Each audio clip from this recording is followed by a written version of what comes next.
Flat tire on a mountaintop. Barney and his partner Milt were truck drivers who owned their own rig and were contracted to haul trail loads of vegetables from Southern California to points north and west. One of the routes they occasionally traveled took them over a hazardous mountain range in the Mount Shasta area. Whenever the two men took a load over this route, they remained particularly alert. It was risky business, and they knew they couldn't exercise much caution. One such journey which they found themselves taking proved to be the most harrowing experience of their lives, and only a miracle had seemed to have saved them from what would have been a certain plunge to their death. On the dangerous descent from the dizzy heights, the single slip of one's foot on the brake, a mechanical failure, or a blowout would spell disaster. Any truck driver who has ever driven a huge semi over a mountain range knows this.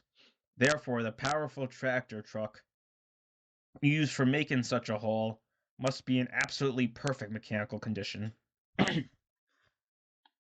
Barney and Milt had only recently purchased new tires and had their brakes overhauled, so they were not too apprehensive when they started out on their run on that fateful morning of March 27th. Delivering a load of lettuce to a city in Oregon. To save time, they figured that the mountain route would be best. By nightfall, if they had been able to make good time, they would have crossed the most dangerous roads, and the rest of their trip would be a breeze. However, they hadn't counted on the rain. With traffic slowed to a crawl, they made little progress and were hours behind schedule by the time they began their descent up the dangerous slopes of the Mount Shasta range. I think we'd better pull off the road and wait for daylight, Milt told his partner. These roads are hell at night, and in the rain, I don't know. Need I remind you that our contract has a penalty clause in it when we're late? Bernie said, hunched over the wheel, peering out into the pitch blackness of the mountain night. I know, but this road gives me the willies. Barney laughed. In the 24 years he had been driving trucks for a living, he had never had an accident. Moreover, his young partner had a habit of being overly nervous whenever there was a mountain range to cross.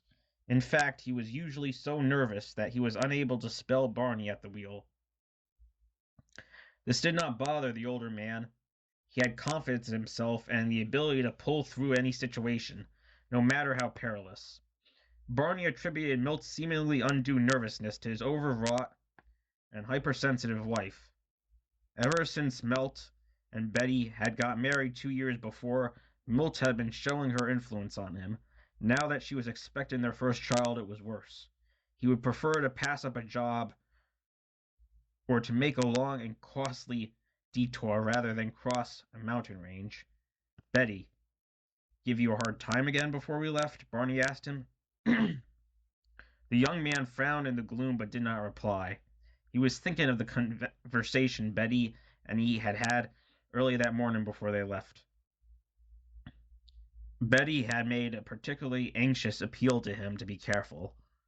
And call me the instant you cross these mountains, you had implored him as he kissed her at the door. You know how terrified I am every time you cross Mount Shasta. If anything ever happened to you.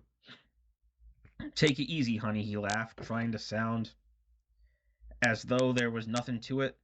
I'll be okay. Besides, Barney will be doing the driving, and he knows these mountains like the back of his hand. With misgivings, she watched him leave, calling out, I'll be praying for you, Milt. Please, please don't take any chances. He paused and looked back at her, smiling and taking her condition into consideration. She hated to be alone during these last weeks. He hurried into the truck and drove away. Well, this is it, Barney said later. That night, his big fist on the gear shift and his foot gingerly poised over the brake. We're approaching the worst of it. Milt took a deep breath and tried to relax.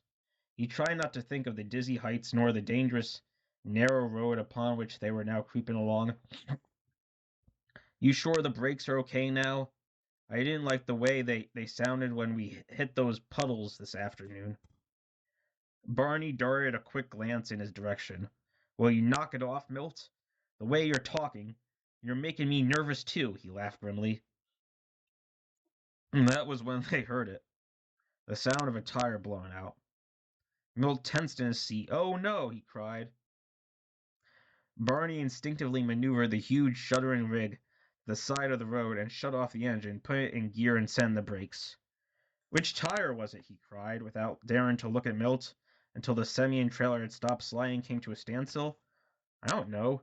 It sounded like the left front wheel. They leapt out, and with flashlights examined the tires. I'll be damned, Barney cursed.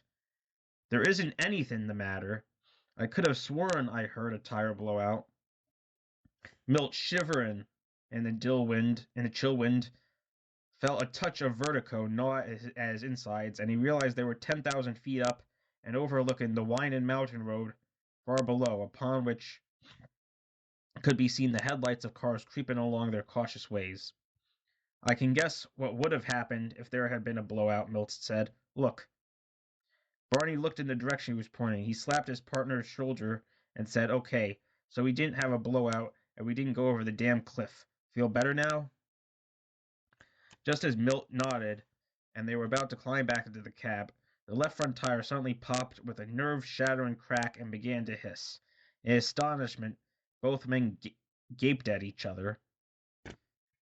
It was the exact same sound they had heard a few minutes before when they were driving. Barney stooped down and looked at the tire. His mouth fell open in disbelief, and he looked up at Milt standing beside him, shivering in the chill air. Well, what do you know about that? After the harrowing experience through which they had gone, Barney and Milt spent many hours trying to figure out how it had been possible for them to hear a tire blowing out before it actually blew. But they were unable to come up with an answer. Perhaps it was Milt's wife, Betty, who could have told them. However, neither man ever said a word about the experience to her. No point in getting her even more shook up than she is already, is there? Milt grinned at his partner. Bernie smiled. He looked at Milt and shrugged. No, he said. I see no reason to tell her. Whether it was due to Betty's intense concern for her husband's safety, or whether it was due to some supernatural force beyond human understanding that gave Barney and Milt their forewarning, cannot be answered.